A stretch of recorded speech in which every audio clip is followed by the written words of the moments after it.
So when I think back to high school, that's a while ago for me. That was 1991 when I was in grade 11. So I'm thinking back to grade 11. For some of you, that's a long time ago. Maybe for some of you, that's not so long ago. But when I think back to high school, grade 11, there I was in the cafeteria. We were with my friends at lunchtime, as we always did, goofing around, having lunch. And sitting next to my best friend, Darcy Dufresne. Then all of a sudden, this guy named Chris from grade 9, comes over to us, and he starts, challenging my friend Darcy, about something that happened earlier in the day, and was like, I can't believe, and he was threatening him, was threatening to start a fight with him and everything, and I couldn't believe what was going on. So I stood up for hey, if you're going to mess with Darcy, you're going to have to mess with me too, right? And I was really serious, right? And then they left. But what I didn't know was that Chris wasn't alone. He had 7 friends with him. It was a whole gang that had come in, threatening my friend Darcy. But I guess I sounded so confident and so whatever that they all just took off, and I was like the big hero. But man, I thought I was just standing up to one guy. Anyway. But Darcy was my friend. I wanted to protect him. He was worth protecting. And on this Good Shepherd Sunday, we see how Jesus is trying to communicate a very clear message to us, that Jesus is not just a hired hand that God the Father sent down to save us, that Jesus is the Good Shepherd. He loves us. He lays down his life freely. He does it for us because he loves us. He treasures us. He's willing to lay down his life for us, his sheep, right? And he is not only willing to do that, but to go to the extreme of even becoming a lamb himself, the lamb who was slain for our sins, but then rose again in victory, so that as the Good Shepherd, he can lead us even through death to eternal life. Right? What an amazing Good Shepherd we have. He leads us beyond where we ever could imagine to go. Right? Like St. John was saying to us that, see what love the Father has lavished upon us, right? That we are now children of God. Right? This is such a good thing. This is worth protecting. This is worth, in Jesus' heart, this is worth dying for, to protect this idea that we are now children of God. And what we are to be later is yet to be revealed, but we know that we'll be with Jesus face to face, and it'll be an amazing reality for us.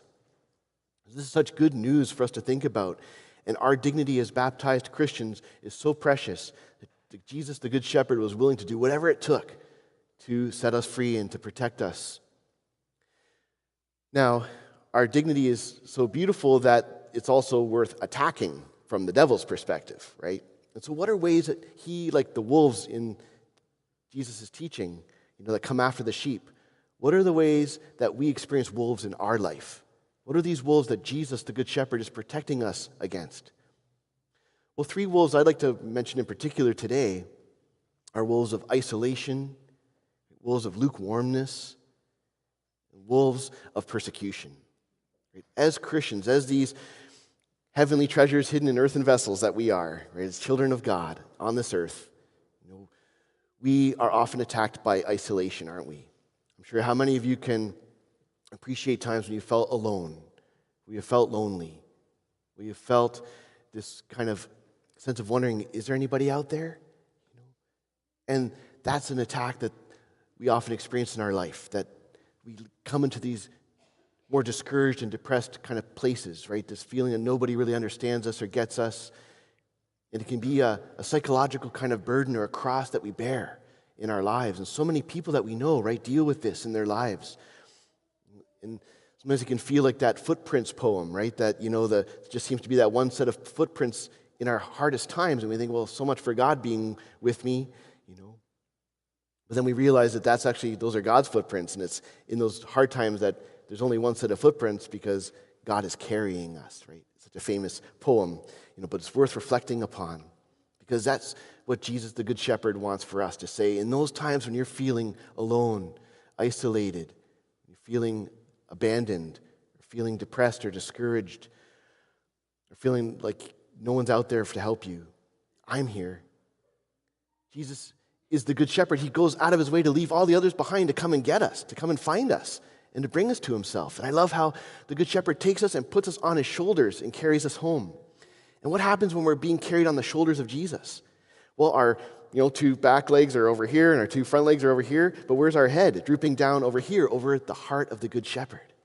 We're hearing his heartbeat as he's carrying us home. We're feeling his confident stride. hearing his comforting voice, feeling the warmth of his body.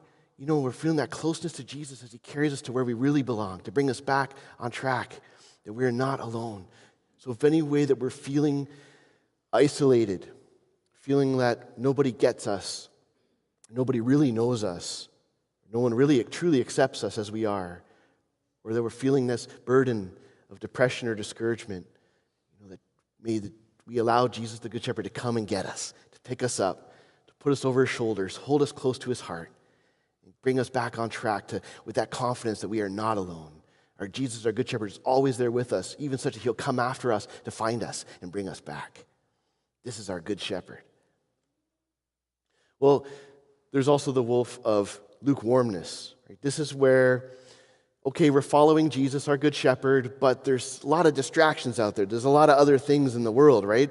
And we can get lukewarm. We don't want to stand out too much, right? We kind of want to, I'll follow Jesus, but we want to fit in, right? And so we try and have our cake and eat it too, right? We want to be disciples, but yet still, have our fun and do whatever. And so we blend and we compromise so much in our lives at times. We cave this. We figure, I follow Jesus. That's good enough. I've got the name tag or whatever.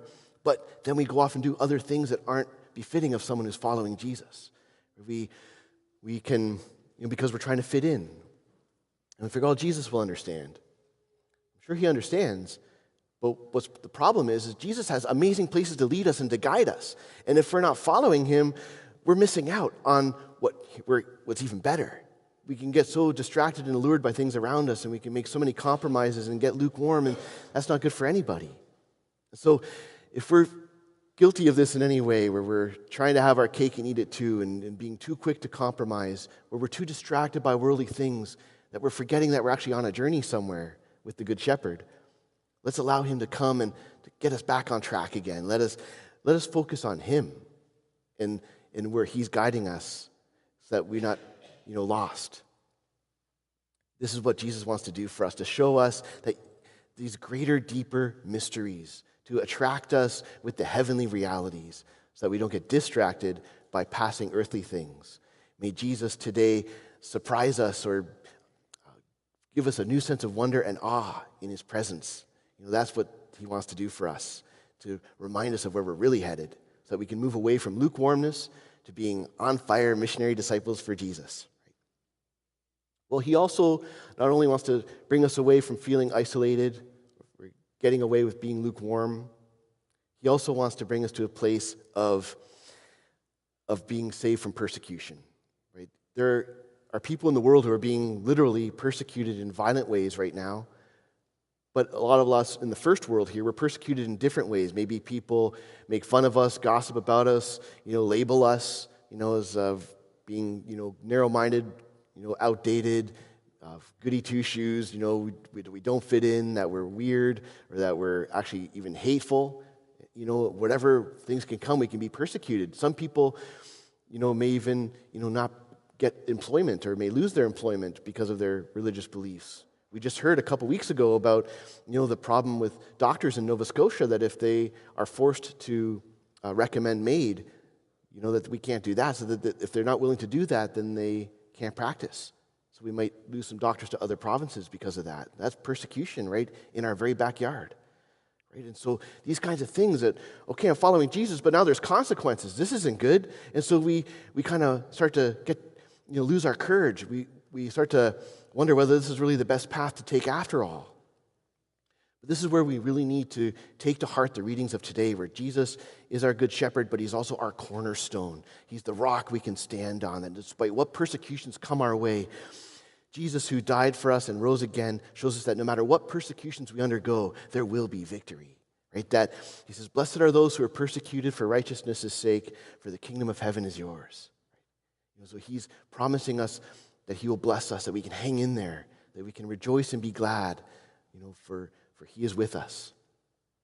And so this is something for us to consider, that if we're feeling the weight of the consequences of following Jesus, where there's certain persecutions in our relationships or, in the culture around us, that we can stay strong, that God will give us strength, God will give us courage, that he will give us that fortitude necessary to stand our ground, to be witnesses of truth. He's willing to fight for that for us, to stick up for us, to hang in there with us, and to promise us a good reward in the end, so that our persecutions are not in vain.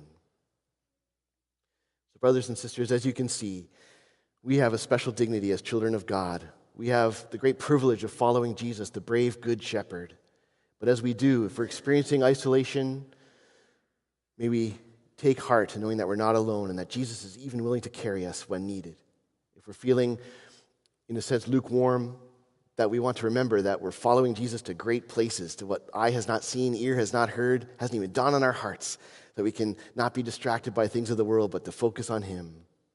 And if we're feeling persecuted in any way, that we know that Jesus paved the path before us and rose again in victory to give us encouragement that He's worth following through the shadow of the valley of darkness, because He leads us to those green pastures and restful waters. He is the one to follow, nobody else. Let's stay true to Jesus, and let's let Him bless us today, and that we can experience in Him the true shepherd who can lead us to everlasting life and the fulfillment of all of our deepest desires. Now I'm going to head down to the front, and so just stay tuned